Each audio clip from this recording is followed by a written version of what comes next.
Et bonjour à tous et bienvenue dans la Tribune OM, votre petit avant-match de ce OM Shakhtar, match retour des barrages de Ligue Europa.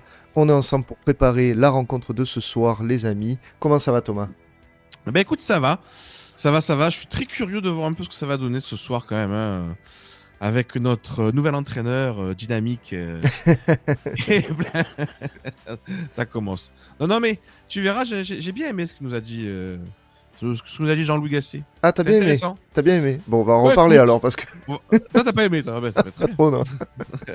On va pouvoir en reparler. Les amis, vous le voyez, le programme, il est juste en dessous. On va parler du groupe olympien, on va donner les absents, les présents. On va regarder un petit peu ensuite la compo en fin d'émission. Mais entre-temps, on va parler notamment, comme tu l'évoquais Thomas, des débuts de Jean-Louis Gasset, autant à l'entraînement que sur le plan de la communication, enfin, hein. Ouais, surtout.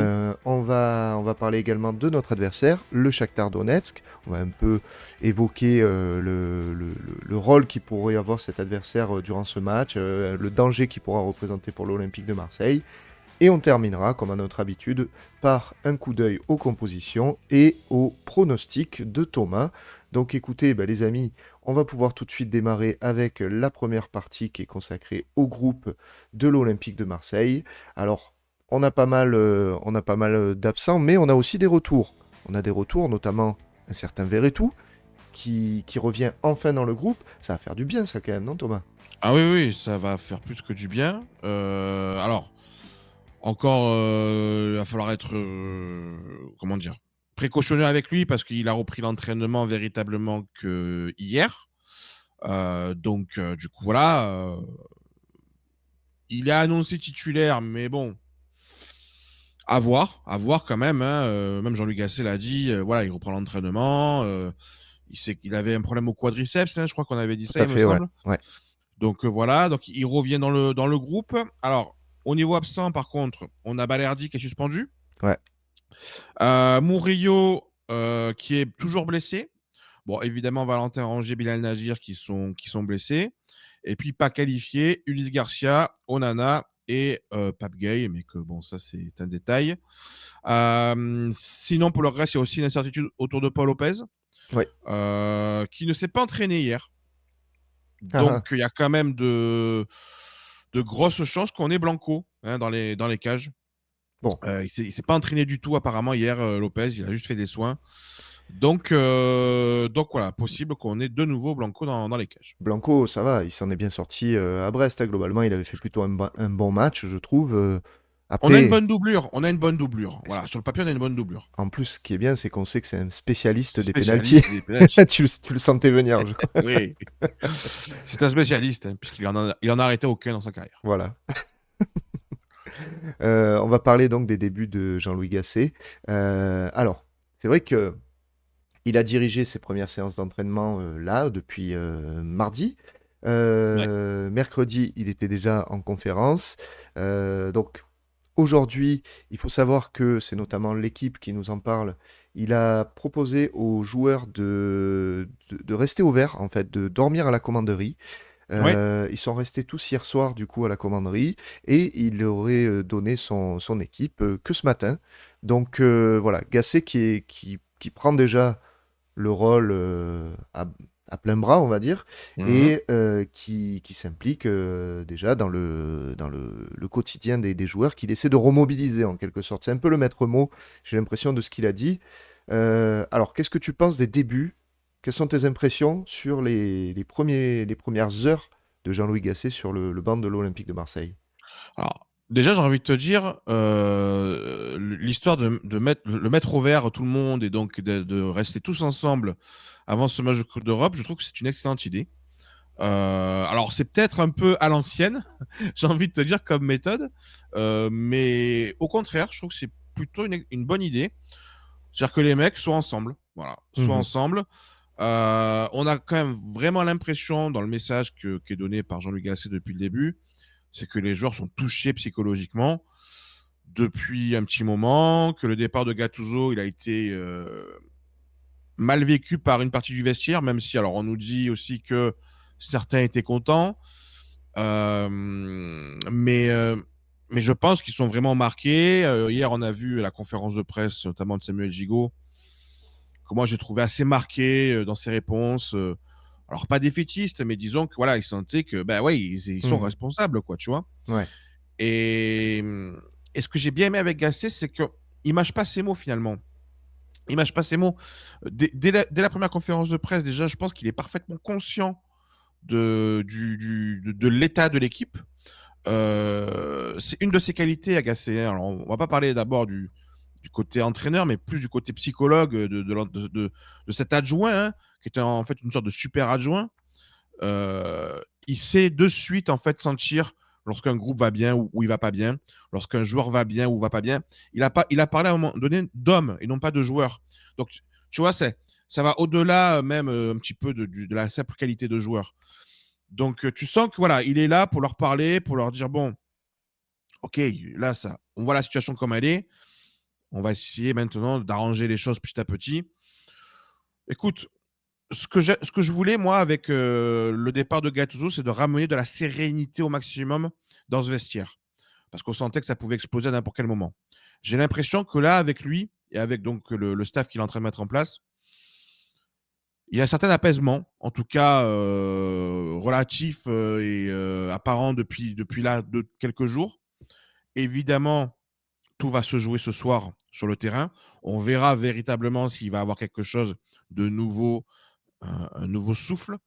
Mais en tout cas, là, au niveau de la communication, déjà, ça me va un peu mieux que le défaitiste et Gattuso qui baissait les bras, quoi. Ouais. Donc, il y a du mieux déjà par rapport à ça, je trouve.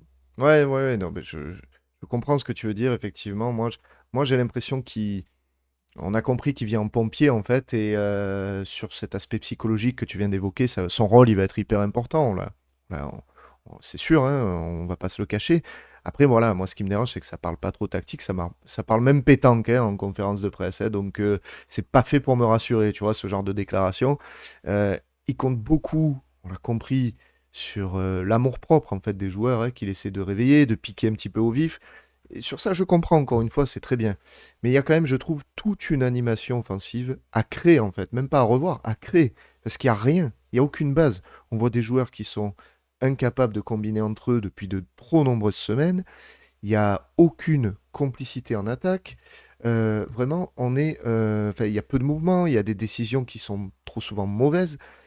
Il y a bien plus que cajoler le mental des joueurs, je trouve, tu vois. Enfin, je partage quand il dit que les performances sont majoritairement dans la tête, en C'est fait. mental. Ça se joue Il a dit que beaucoup. c'est 80% de mental. Oui, voilà. Mais bon, à un moment, faut mettre toutes ces individualités en musique, en fait. Et c'est justement ce qui nous fait défaut depuis le début de saison, je trouve.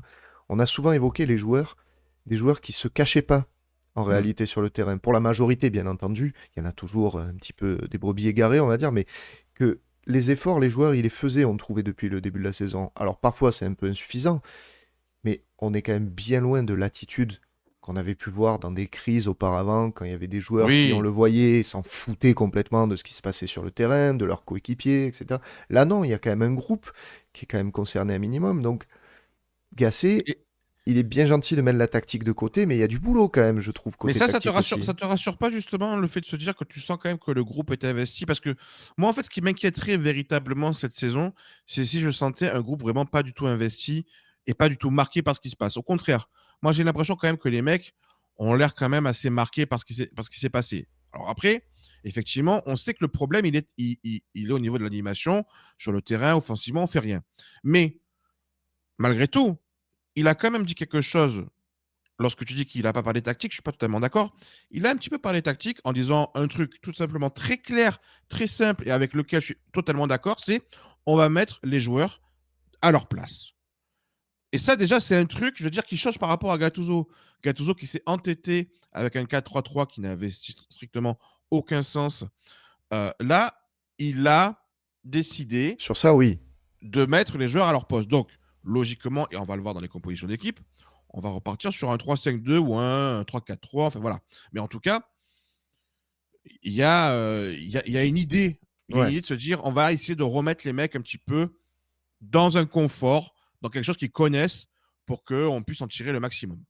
Alors on va voir, on va jeter un coup d'œil à ces compos. Du coup, justement, on va démarrer par la première compo que tu nous proposes. c'est le 3-4-3 ou le 3-4-2-1 comme vous préférez.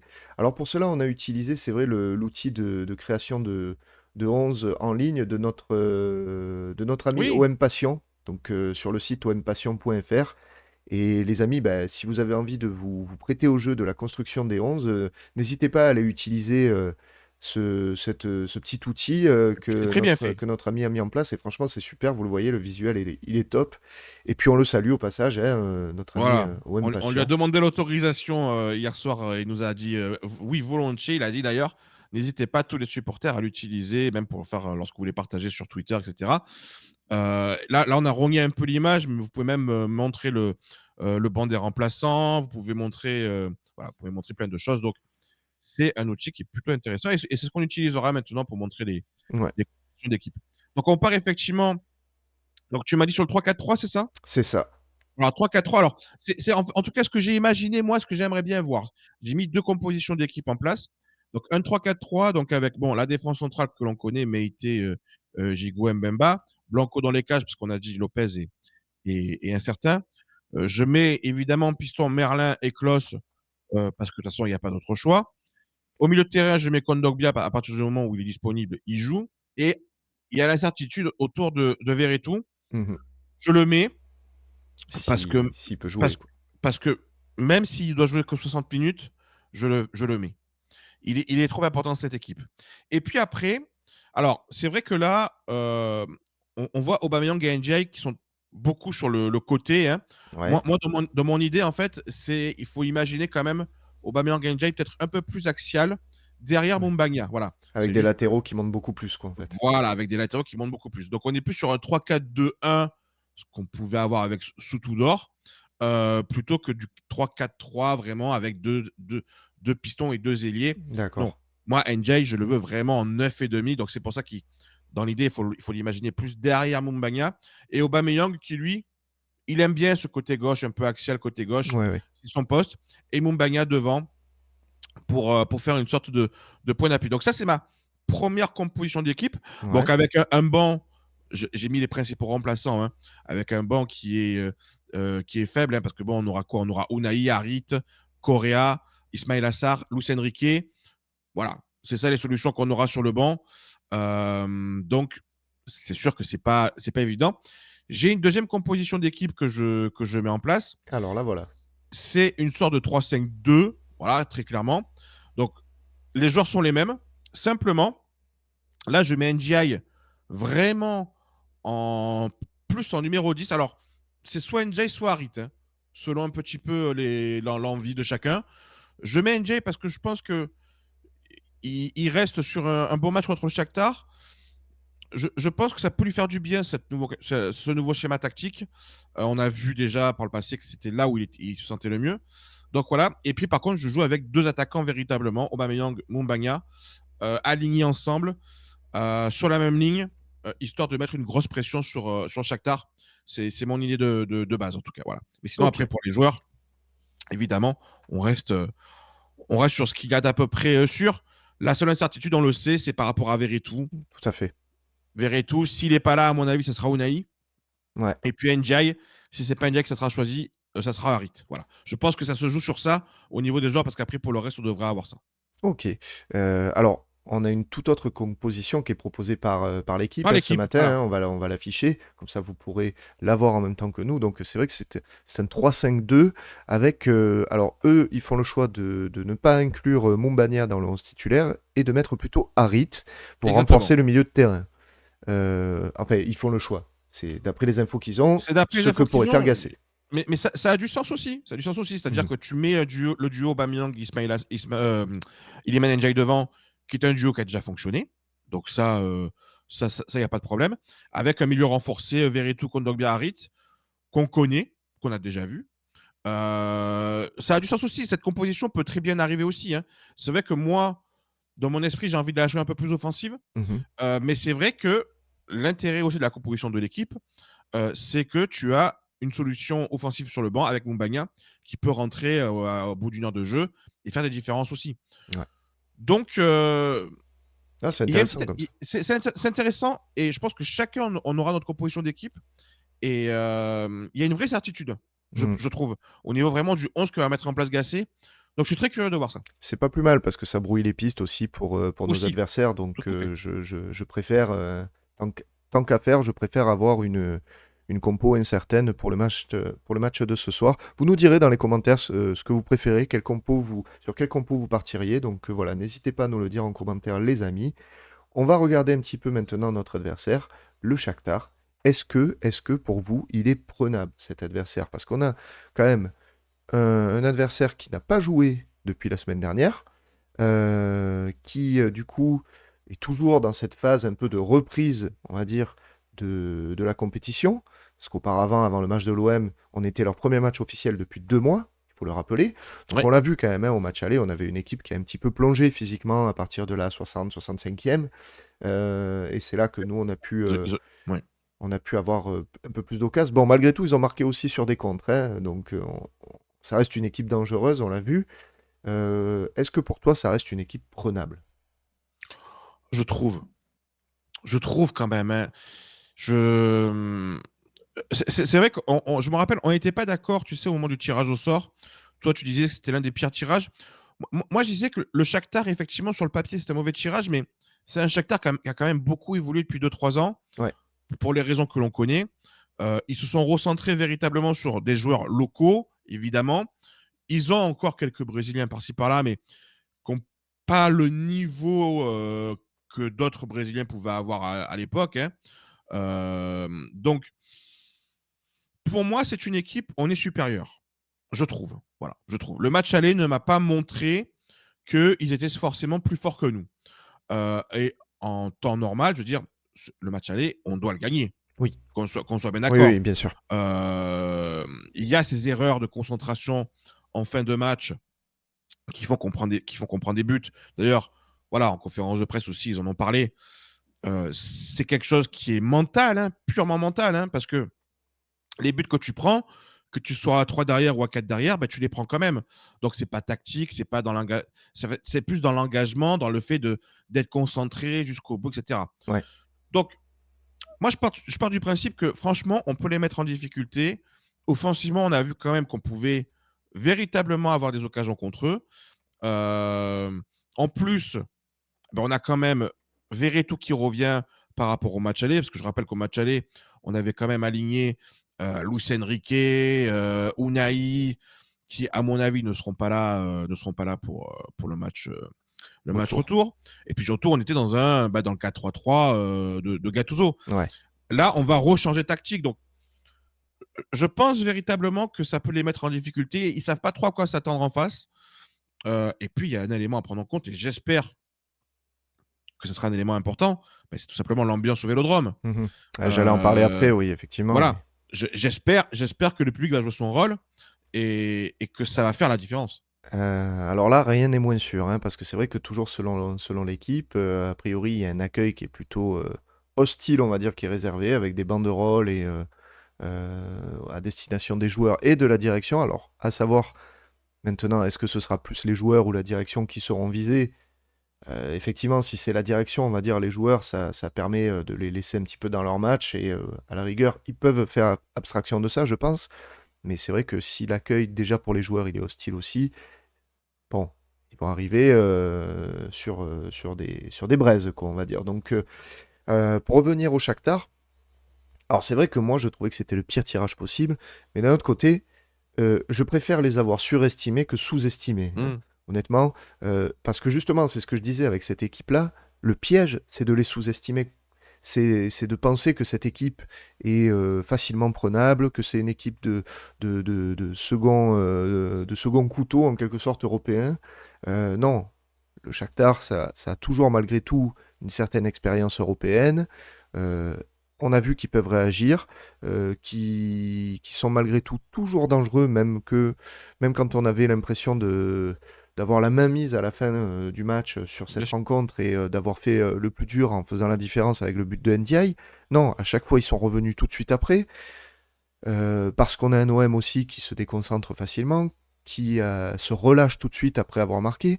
Donc, pour moi, vraiment, la clé de ce match, ça va être de rapidement se mettre à l'abri, notamment si tu comptes sur des éléments tels que Verretou, qui reviennent et que tu comptes utiliser pendant les 60 premières minutes. Il faut en profiter un maximum, avoir la main mise sur ce match et rapidement les enterrer, quoi. Il faut vite faire la différence, doubler la mise, te mettre à l'abri pour mettre en plus le public dans ta poche.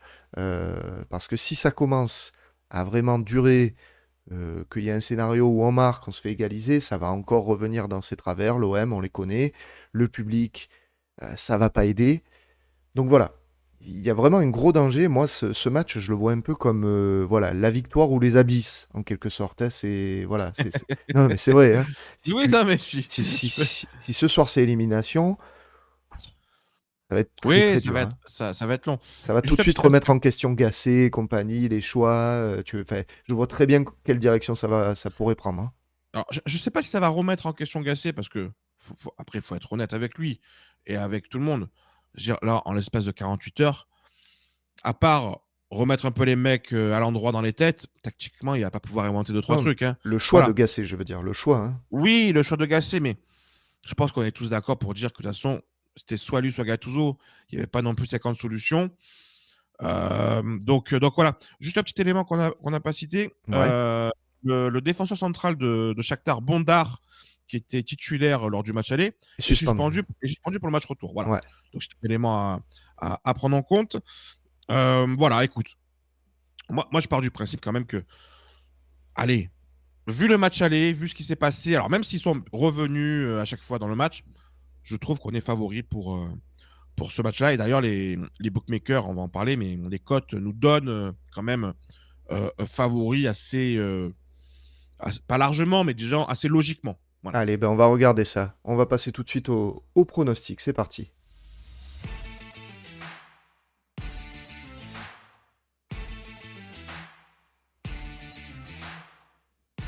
Alors, le pronostic sérieux de Thomas, vous le voyez, il s'affiche à l'écran. Aubameyang ou Ndiaye buteur à 1,65. Ouais, alors la cote, elle est pas géniale, mais c'est vrai que je suis parti du principe que Aubameyang, ça reste quand même, bah, je crois d'ailleurs, c'est le meilleur buteur de l'histoire de l'Europa League, Ouais. si je dis pas de bêtises. Ça a Co-meilleur été buteur, en fait, ouais. co-meilleur buteur, voilà. Bon, donc c'est quand même une compétition dans laquelle, du coup, c'est largement à son niveau. Et je mets Iliman Ndiaye aussi parce que je pense qu'il va être recentré. Et s'il aligne un petit peu comme dans la composition de l'équipe, ça peut être quand même super intéressant pour lui. Donc la cote était à 1,65. Je ne l'ai pas mis dans le visuel, mais la victoire de l'OM, j'en parlais, elle est à 1,70 aujourd'hui, enfin au moment où on parle ce matin. C'est pas Donc mal. c'est équivalent, voilà. Et quand je disais qu'on était favori au niveau des qualifications, la qualification de l'OM est à 1,33, alors que la qualification du Shakhtar est à 3,05. Ce qui quand même peut Ah oui. paraître étonnant, hein, parce qu'on ne se dit pas non plus qu'il y a un écart si important que ça au niveau Non. de la qualification. Mais en réalité, au niveau des bookmakers, ils n'ont pas trop de doute par rapport à ça. Donc ça, c'était mon pari, on va dire, sérieux. Et puis, j'ai deux paris fun. Ah. Alors, le premier. Le premier, ben, c'est Chancel Mbemba, buteur. Oh, Celui-là, il est classique, mais la cote il est belle, hein. revient. Il revient. Enfin, il revient. Il était déjà Oui, il a revenu tiré deux fois à Brest déjà, hein. Il a mis Voilà. deux têtes, donc il aurait pu On, marquer déjà, hein. on le sait il est très adroit devant le but. Mhm. C'est un match où les coups de pied arrêtés pourraient avoir quand même une vraie importance, surtout avec le retour de Verretou qui peut quand même un peu mieux les tirer. J'espère que Jonathan Klaus va un petit peu s'y remettre aussi. Ouais. Donc, le MMA buteur, écoute, je trouve elle est bien tentante, elle est bien sympa. Et puis, le deuxième fun que j'ai voulu sortir, là, Ah oui. je suis confiant, mais c'est le doublé d'Aubameyang. Parce qu'Aubameyang, en Europa League, ben, généralement, il met pas qu'un seul but, il en met deux. Hein, on l'a vu contre l'Ajax, on l'a vu en Coupe d'Europe déjà le faire, même ben, contre qui il avait bien doublé aussi, contre l'AEK, il me semble, si je dis pas de Contre bêtises. l'AEK, je sais plus. Contre le Pana, peut-être, au match retour. Le Pana, déjà, Ouais. oui, mais il me semble l'AEK, je crois il met un doublé aussi. Ouais. Donc voilà, bon, il a déjà fait, même dans la saison, il a déjà fait aussi en championnat. Donc voilà. Alors après, c'est sûr que Aubameyang ces derniers temps, c'était un petit peu moins bien, mais là, je compte vraiment sur le fait de, allez, un coach qui va lui parler, le remettre un peu à l'endroit une envie de revanche, etc. Un Aubameyang revanchard, on sait que ça peut être quand même un bon Aubameyang, Mhm. bien accompagné devant. Voilà, j'y Ça peut être crois. sympa, Donc, ouais. c'est des paris pour moi qui sont largement faisables. Donc, à tenter. Ouais, Voilà. ouais, ouais, clairement. Et puis à tenter justement avec notre partenaire Paris en Sport, vous le voyez à l'écran, vous pouvez bénéficier à l'inscription en utilisant le lien que vous voyez en dessous dans la description de la vidéo. Le code, ensuite, vous le renseignez Paris en 15 et vous pouvez bénéficier de donc 85 euros de bonus et 15 euros sans dépôt pour pouvoir par exemple envoyer sur le un ou l'autre de Fun que nous a présenté Ah bah Thomas. Donc oui. ça peut être pas mal d'utiliser ce bonus de 15 euros offert sans dépôt pour parier sur des cotes en fun comme ça. On le rappelle, les amis, comme d'habitude, hein, les paris sportifs sont réservés aux personnes majeures et Tout à fait. pariez de manière responsable. N'envoyez pas le livret A de Mémé sur un Non, triplé de Samuel Gigot. Voilà, on évite. on va éviter, les On amis. évite. Allez, voilà, on termine avec les paris sportifs.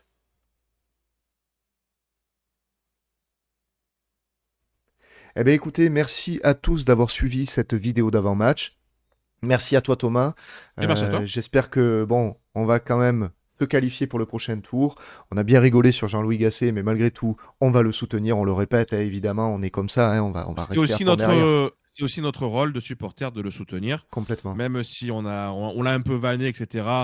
Il y a eu le temps de la vanne. Maintenant, il y a le temps où il faut le supporter. Et c'est un message même que je donnerai aux supporters.